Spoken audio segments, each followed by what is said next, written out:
Hey everyone, Wolf Lord Rho here. Today we're discussing why Roboute Guilliman abandoned the Legions of Unnumbered Sons. A general spoiler warning to begin here, as today we will be mentioning events from across the Warhammer 40k universe. So you have been warned, but with that said, let's waste no time and just jump straight in. Okay, so Guilliman's difficulties in trying to save the Imperium from destruction have certainly been no secret. Humanity is assailed by a new threat seemingly every time a current one is defeated, and it's arguably the Imperium's internal strife that has caused Guilliman even more of a headache, forcing him to play the never-ending game of politics, adjust his plans because of the pressure from the very people he is trying to save. And it's something that we've discussed a lot over the recent years, as the huge talking point that it is. And I was recently asked a question on how do we know Guilliman has had to adjust his plans because of politics? Specifically, how do we know the Legion of Unnumbered Sons Primaris were disbanded because of it, and didn't just run out of numbers, or simply fulfill their purpose? And it's a good question. And well, there's been a lot of references to the disgruntled feelings and murmurs amongst the mortal power players within the Imperium over the years, with Guilliman having to be accommodating as a result. Take for example Guilliman working with the Adeptus Ministorum, appointing a militant apostolic to act as his religious head for his crusades, despite conforming adamantly to the imperial truth and despising the worship of the Emperor himself. He does it because he has to be able to get and use the Ministorum's vast resources and power, as stated from his own lips within the novel Dark Imperium. "If you do not hold with the teachings of our glorious church," said Matthew, "then why do you treat with us at all?"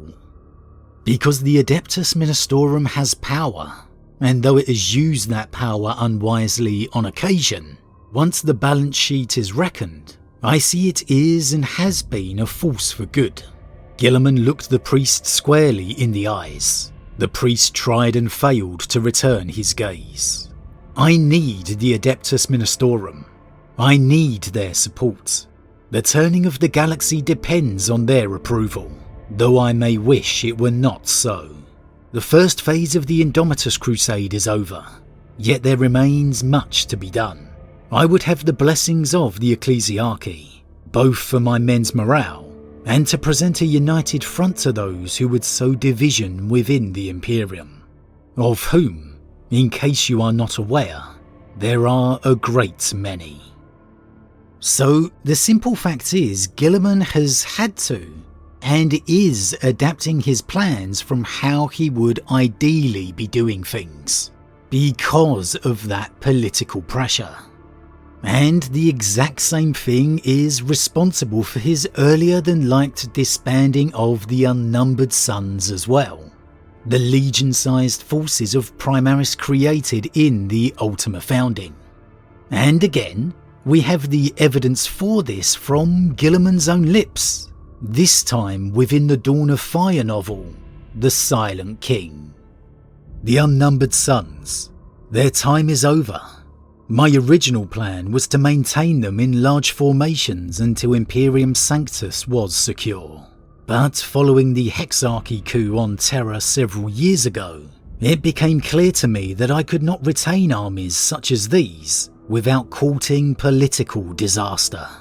I have been working to disperse them to the model I laid out in the Codex Astartes. The numbers of unassigned warriors in each fleet are much smaller than previously, but still numerous enough to pose significant political problems.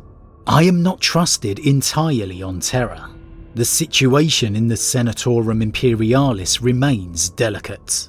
The longer I maintain these so-called pseudo-legions, the harder it is to maintain the impression that I have no designs on the throne.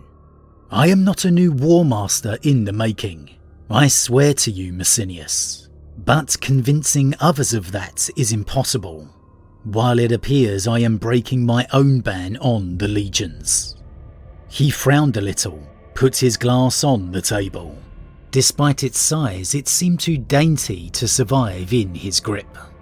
Armies of Space Marines are a most useful military tool. I had hoped that accelerated redeployment into new chapters and induction of Primaris warriors by existing chapters would help allay some of those fears. But it has not worked. For many vested interests, the Ultima founding is not proceeding fast enough. So I am going to break up the last of the Unnumbered Sons. That makes sense, said Macinius. I have come across worries about the Brotherhoods myself. It would be well received on Terra. Well received, but militarily disadvantageous, said Guilliman. So, it is absolutely categoric fact that Guilliman disbanded the Unnumbered Sons far earlier than he would have liked, and solely because of the political pressure. He's already had to put down one attempted coup back on the throne world, and the rumblings of discontent only continued. Surprisingly, even Macinius here having heard them himself. And I know, it seems crazy that here you have a literal returned son of a god, doing everything he can to save his people, and they don't trust him.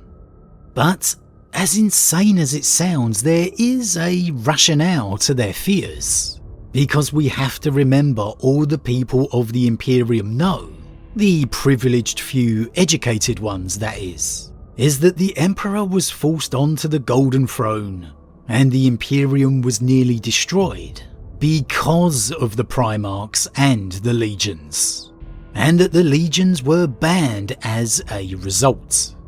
And that was 10,000 years ago. 10,000 years. Beyond an age of history into myth. All the people of the Imperium have ever known is that the Space Marines are chapters, and that has kept them alive and well. And now here is one of those mythical Primarchs returned, and the first thing he does is form a legion. It's only natural that there would be fear and trepidation as a result.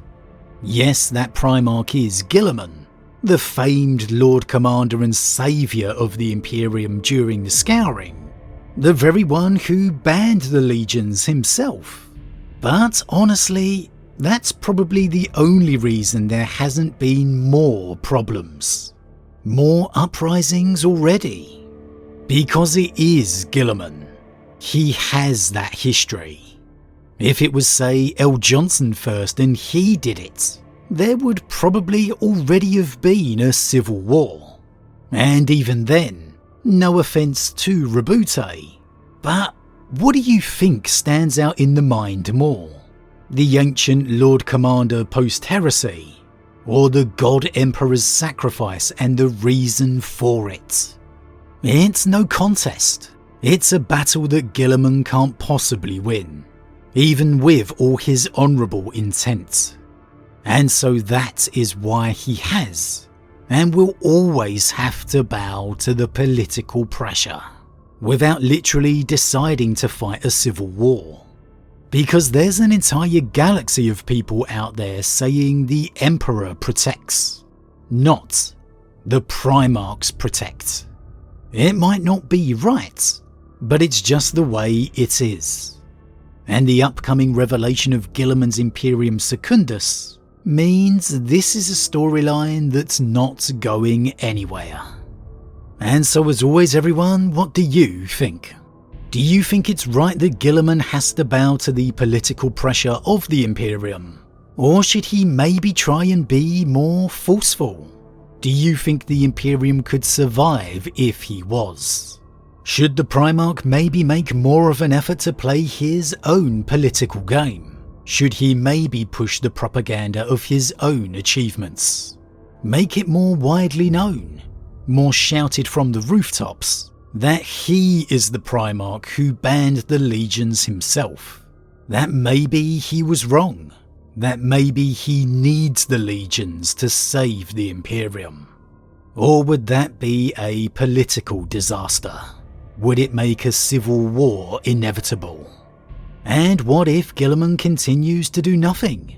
Simply continues to cede to the pressure? How far will it continue to go? As always everyone, leave your thoughts in the comments below. A huge thank you to all my subscribers, your support truly means a lot to me, it really does. If you're new, please consider subscribing to help the channel grow. And if you enjoyed this particular vid, then why not drop a like on it too. But with that said, I am off, and I'll see you all again real soon.